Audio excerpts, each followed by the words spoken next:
Hi, it's Michael Gaffney with the design we did today. This design and many more are included in this book. American and Paris lessons from the Paris School of Flower Design. I have lots of European mass design, some more contemporary Italian design, some German techniques. This book is my third book, and I think it's my prettiest book. It has the least amount of text in it, though, because it's almost a paint-by-number book. All you got to do is follow the pictures. And some amount of text. It's all you need to do to have gorgeous flowers all the time. Let me show you one of my favorite designs. I'll bring it up to the camera so you can see it. This is all kale in a bowl. So it's called American and Paris Lessons from the Paris School of Flower Design. I have 3 books out.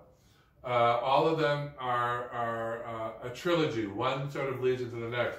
The first one is Design Star. It follows the course.